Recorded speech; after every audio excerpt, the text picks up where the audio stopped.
आकाशवाणी गोरखपुर से प्रादेशिक समाचार।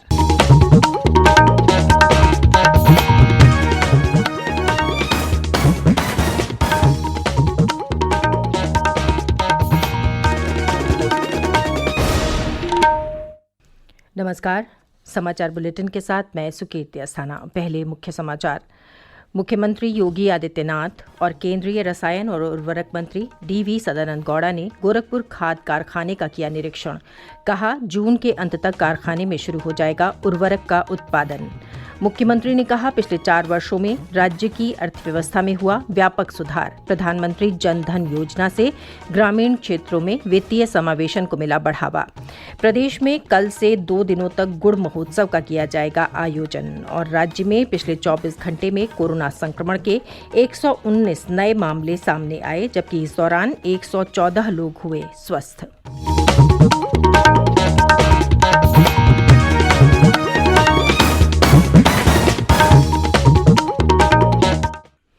और अब समाचार विस्तार से। गोरखपुर स्थित हिंदुस्तान उर्वरक और रसायन लिमिटेड कारखाने में आगामी 30 जून से पहले खाद का उत्पादन शुरू हो जाएगा। मुख्यमंत्री योगी आदित्यनाथ और केंद्रीय रसायन और उर्वरक मंत्री डी.वी. सदानंद गौड़ा ने कल इस निर्माणाधीन कारखाने का निरीक्षण करने के बाद संवाददाताओं को इस बात की जानकारी दी। उन्होंने कहा कि 8,000 करोड़ रुपए की लागत से स्थापित किए जा रहे इस कारखाने से क्षेत्र में रोजगार को बढ़ावा मिलेगा। मुख्यमंत्री ने बताया कि गोरखपुर का खाद कारखाना 26 वर्ष पूर्व बंद हो गया था। वर्ष 2016 में प्रधानमंत्री नरेंद्र मोदी ने इस कारखाने को पुनः शुरू करने की आधारशिला रखकर आत्मनिर्भर भारत की परिकल्पना को साकार किया। उन्होंने कहा कि अत्याधुनिक कारखाने से उत्पादन शुरू होने के बाद देश और प्रदेश के किसानों को पर्याप्त मात्रा में उर्वरकों और रसायनों की आपूर्ति हो सकेगी। केंद्रीय मंत्री श्री गौड़ा ने बताया कि देश में इस समय उर्वरक की कुल खपत 320 से 330 लाख मीट्रिक टन है। इसमें से वर्तमान में 80 से 90 लाख मीट्रिक टन उर्वरक का आयात किया जा रहा है। उन्होंने कहा कि उर्वरकों के उत्पादन में देश को आत्मनिर्भर बनाने के लिए सरकार ने वर्ष 2016 में देश में 5 उर्वरक कारखानों को फिर से शुरू करने की अनुमति दी थी। गोरखपुर के अलावा अन्य कारखानों को भी जल्द शुरू करने के प्रयास किए जा रहे हैं। इन कारखानों में 62 लाख मीट्रिक टन खाद का उत्पादन सुनिश्चित होगा। इसके अलावा श्री गौड़ा ने बताया कि मुख्यमंत्री योगी आदित्यनाथ की पहल पर गोरखपुर में जल्दी ही प्लास्टिक पार्क की स्थापना होगी। उन्होंने बताया कि प्लास्टिक पार्क के लिए राज्य सरकार ने 52 एकड़ भूमि की व्यवस्था भी कर दी है। मुख्यमंत्री योगी आदित्यनाथ ने कहा है कि केंद्र और राज्य सरकार के प्रयासों से पिछले 4 वर्षों में प्रदेश की अर्थव्यवस्था में व्यापक सुधार हुआ है। उन्होंने कहा कि प्रधानमंत्री नरेंद्र मोदी के कुशल नेतृत्व में शुरू की गई जनधन योजना से ग्रामीण क्षेत्रों में वित्तीय समावेशन को बढ़ावा मिला है और बैंकों तक गरीबों, किसानों और नौजवानों की पहुंच बढ़ी है। गोरखपुर में कल वृहद ऋण वितरण शिविर में प्रदेश के 28,500 किसानों और व्यवसायियों को 201 करोड़ रुपए का ऋण करने के बाद अपने संबोधन में श्री योगी ने कहा कि कोरोना महामारी के संकट के समय सरकार ने इन जनधन खातों के जरिए ही लोगों तक सीधे वित्तीय मदद पहुंचाई। उन्होंने कहा कि स्वरोजगार और स्वावलंबन को बढ़ावा देने के लिए प्रदेश में समय समय पर ऋण वितरण शिविरों का आयोजन किया गया है। उन्होंने कहा कि युवाओं को रोजगार उपलब्ध कराना, किसानों की आय में वृद्धि करना और विकासपरक योजनाओं को क्रियान्वित करना सरकार की प्राथमिकता है। श्री योगी ने कहा कि प्रदेश सरकार द्वारा स्थानीय उत्पादों को बाजार उपलब्ध कराने के लिए शुरू की गई एक जनपद एक उत्पाद योजना आत्मनिर्भर भारत के लिए आधार साबित हो रही है। मुख्यमंत्री ने कहा कि पिछले 4 वर्षों में प्रदेश सरकार ने 50 लाख सूक्ष्म, लघु एवं मध्यम इकाइयों को बैंकों से ऋण दिलाकर करोड़ों लोगों को रोजगार से जोड़ा है। 17वीं विधानसभा के बजट सत्र की कार्यवाही कल वित्तीय वर्ष 2021-22 के लिए निर्धारित बजट को पारित करने के बाद अनिश्चितकाल के लिए स्थगित कर दी गई। इस दौरान कई महत्वपूर्ण विधेयक भी पारित किए गए। गौरतलब है कि बजट सत्र विगत 18 फरवरी को राज्यपाल आनंदीबेन पटेल के दोनों सदनों को संयुक्त रूप से संबोधन के साथ शुरू हुआ था। 22 फरवरी को वित्त मंत्री सुरेश खन्ना ने प्रदेश के लिए लगभग 5.5 लाख करोड़ रुपयों की मांगें पटल पर रखी थीं। विधानसभा अध्यक्ष हृदय नारायण दीक्षित ने विधानसभा की कार्यवाही अनिश्चितकाल के लिए स्थगित होने के बाद सदन के सभी सदस्यों को धन्यवाद दिया। 15 दिनों के इस सत्र में कुल 10 दिन बैठकें हुई, जिसमें 65 घंटे 31 मिनट सदन की कार्यवाही चली। राज्यपाल के अभिभाषण पर मुख्यमंत्री योगी आदित्यनाथ, नेता प्रतिपक्ष राम गोविंद चौधरी और दलीय नेताओं सहित 48 सदस्यों ने चर्चा में भाग लिया। बजट चर्चा में कुल 116 सदस्यों ने हिस्सा लिया। इस बजट सत्र में कुल 18 विधेयक पारित किए गए।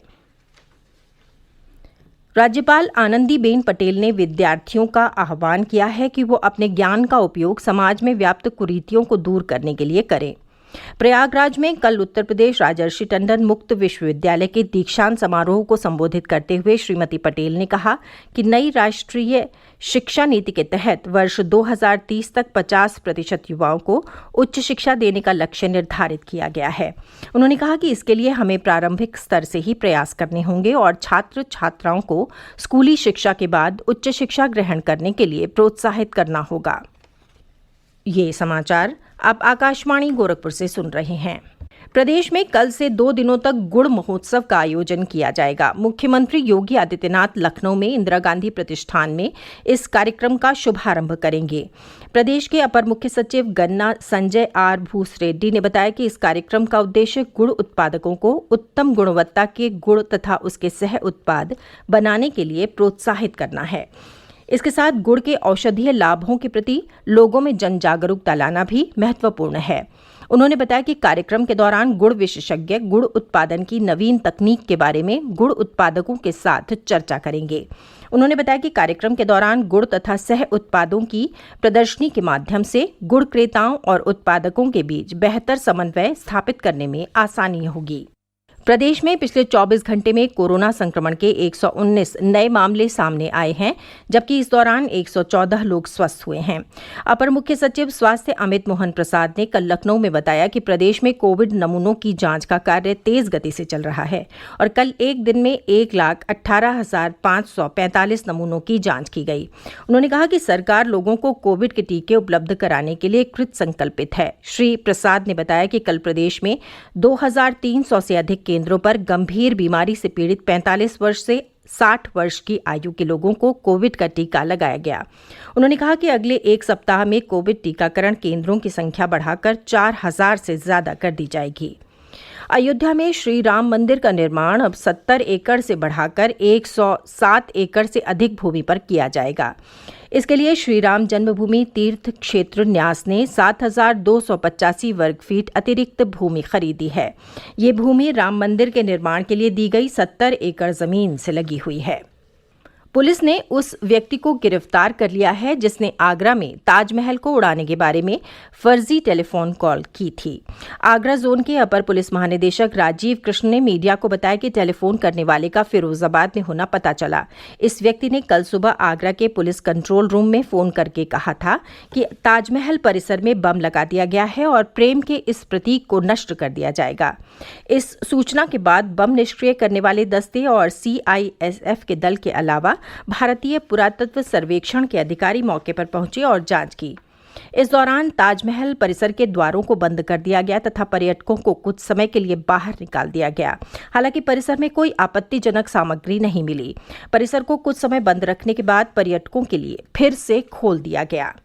सांसद आजम खान के बेटे और रामपुर जिले की स्वार टांडा विधानसभा सीट से विधायक अब्दुल्ला आजम पर प्रशासन ने थाना स्वार में मुकदमा दर्ज कराया है।